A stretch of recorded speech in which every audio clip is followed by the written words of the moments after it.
Peter Obi escapes assassination as thugs shoot obedient movement in Edo. But first, I want you to watch this particular video. The man will say no gashishi. I am sending a direct message to him. There is a new sheriff in town. He cannot come to Edo without telling me, because his security will never be guaranteed. Whatever happens to him when he's in Edo State, he will take it. I am serious about it. He came the other day and donated 15 million. Somebody was saying, no, Gashishi, why get 15 million to donate to people? By the time he left, there was crisis. 3 people died in Benin. So for that reason, tell Obi he should not come to Edo without telling me. Now, that was Governor Okpebolo some months ago, threatening Peter Obi that if he dares set his foot in Edo State, he won't be able to guarantee his security. Now, fast forward to 2026, see what is happening. And the reason why I played that particular video is to give you a balanced update, and this is not a cooked up story. To tell you for a fact, this is not a small situation because a lot of people have reacted strongly, and they're asking 3 questions. Who sent those thugs, and why are they being set after Peter Obi, and for what purpose? But Kenneth Okonkwo, he revealed a lot of things. What he said is going to leave you speechless because we don't know whether this is a sort of manipulation or intimidation. Take a listen. And so it's no longer allegedly. It happened. This was an assassination attempt by people I can describe as either the governmental people or their agents. And why did I say so? Governor Okpebolo, recall. That's the governor of Edo State. The governor of Edo State. The figure challenged governor of Edo State. Recall that he once warned Peter Obi that he should not step into Edo State except he gets clearance from him and that his security will not be guaranteed. I remember I was in your studio to warn that this is a threat to the life of the opposition leaders. Today, where they wanted to welcome Olumide Akpata, the former president of MBA, because this is an attack on MBA. That's the Nigerian Bar Association. Nigerian Bar Association, right, into ADC. What they met was about convoy of 10 vehicles with 1 pilot vehicle controlling them. They went first into the venue where the event took place. And they had left there because they heard that people were coming to attack them. And they ran into Oyegun's house. To confirm their seriousness, they chased them. After shooting things in that venue, they chased them into Oyegun's house and blasted the gate and all the vehicles that were there. So this was an assassination attempt. Right. This is genocide against political opponents. You know, this government... genocide might be an extreme word. No! This government has started trying to do genocide against political parties. You must have heard when they said that it's like we are tilting towards one party state. And this was orchestrated by APC to ensure that there is no other party. That is what genocide means. Yeah, but having failed to genocide all the political parties, because ADC from the kingdom of grace just emerged, their only choice now is to wipe out the opposition leaders. And that is the next era they are going into. Right. Let me just make it clear, because you're a lawyer as well. And yes, you know that with these kinds of things, one has to be careful what you actually say. Absolutely. But unless yes, you have absolute evidence to first support instance, the point that you're making. But let me just say this. Yes, the governor is the chief security officer of the state, and the president is the chief security officer of Nigeria. But the fact that Governor Okpebolo said that if you do not inform me when you come in, I cannot guarantee your security, doesn't mean that he's the one who carried out the attack. Well, then why are you arresting El Rufai? Because you said on television, he said that we were listening to people. No, I think that those and are two based on that, things. no, I'm trying to tell you that what is good for the goose is good for the gander. If you would not blame Okpebolo, having made the threat. No, Okpebolo did not say that. No, hold on. Yes. Okpebolo did not say that if you come into my state and you don't tell me, I'm going to attack you. He said, that's not what he said. I cannot guarantee your security. Yeah, El Rufai said on this program that we have our ways of listening to the government, and we were listening to the government. Yes. We essentially, broadly speaking, tapped the national security advisors.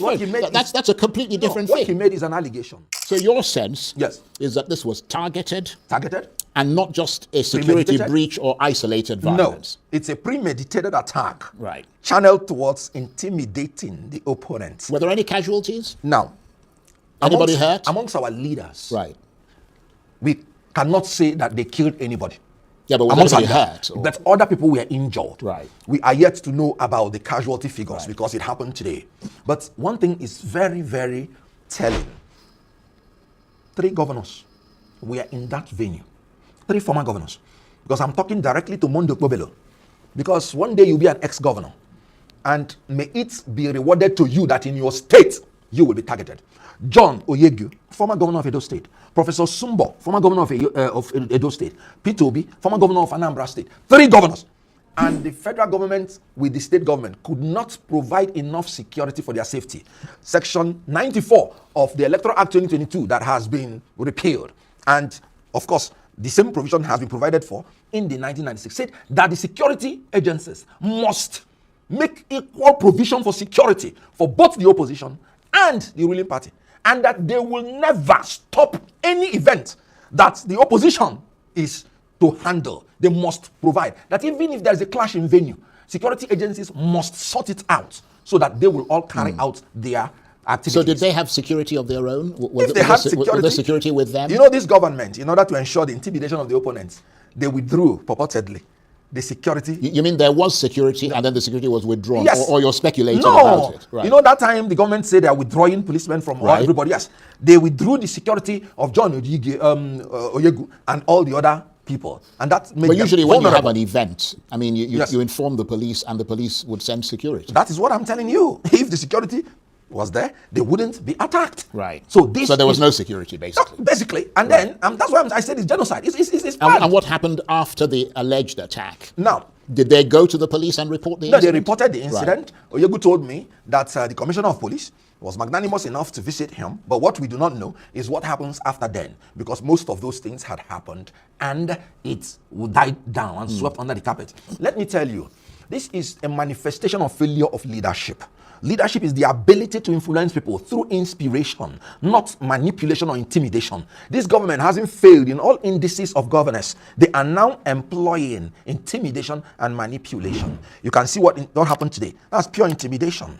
Now, manipulation, you can see what is happening in the purported amendment of our laws to create rooms for them to rig election. That's manipulation. We come back to this issue yes. of alleged attack in Benin, because I mean that's a very critical question.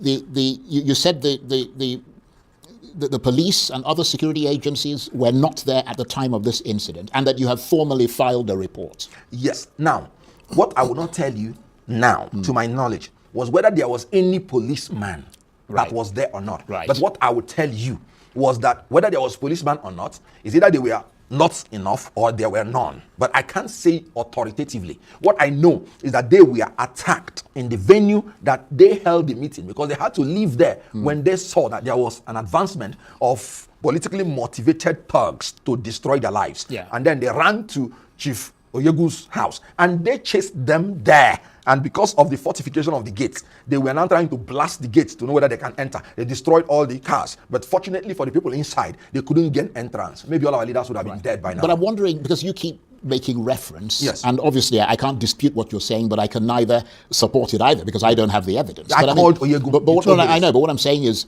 I mean, you keep making reference to the ruling party and the government. Yes. And what I'm wondering is what it is about that your gathering in Benin City, there was such a threat to them that they would send, because it's not like it happens every day, like all the gatherings of opposition people. Why would they send armed people to shoot at them because of, and you see what I mean? I understand perfectly what you mean. What is it that posed such a threat to them that they would want to assassinate people there? I don't understand the logic. Now, first and foremost, I had told people that even if Tinubu runs unopposed in 2027, he will fail. Because the Constitution... just because you said it doesn't mean it's going to happen. No. You said you were going to win in the FCT. You didn't win. I didn't say that. No, I'm not talking about you. I'm saying members of your party. Before now, I said that the candidature of the members of ADC in FCT was suspect. And that Nigerians should not judge us by FCT election. I said it before. Because David Mark... Members of your party said other things. David Mark contrary to what you said. I will own up to what I said. David Mark-led NWC did not provide these candidates for FCT. So they were there before we came in. And I told Nigerians that FCT election should not be the basis to judge us. And you know what? You know what election meant? What it meant is that people said instead of voting for APC, they won't go to vote. 15%. 15%.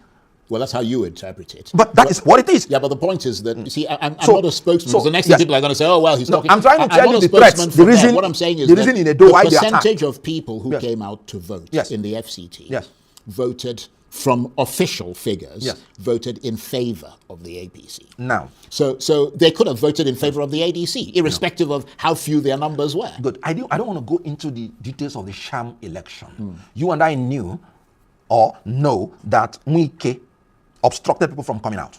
He declared restriction of movement. That was to ADC members. It cannot be to APC members because they've already had a meeting and told them that they will not be restricted. But he officially, from 8 p.m. Well, how do they know who's going to vote for 8 the p.m. ADC? No, they are You mean government in terms in of power. campaigners. They and are things? government in power. So government in power have the minimum persons who are benefiting from them that will vote for them. We are not government in power. So any restriction of movement is going to affect our voters. Okay. But that's by the way. Why I'm telling you that Tinubu will lose, even if he comes unopposed. That is the reason they want to destroy the opposition party, because of the threat that they will lose 2027 election. All this hula baloo about people defecting, governors defecting, and all those things. 2027 election is going to be the people of Nigeria against Okay, APC. let me just return So because they know they will Yeah. lose, that's why their attention is to wipe out the opposition Well, leaders. let me Honestly speaking, a lot dey occur because if a former presidential candidate like Peter Obi and some former governors can be attacked in broad daylight, what does that say about the state of our politics today? Now, I want to ask you, was this truly an assassination attempt or something else entirely? What do you think about this whole situation? Please feel free to share your honest opinion in the comments. Don't forget to like, share, and subscribe for more.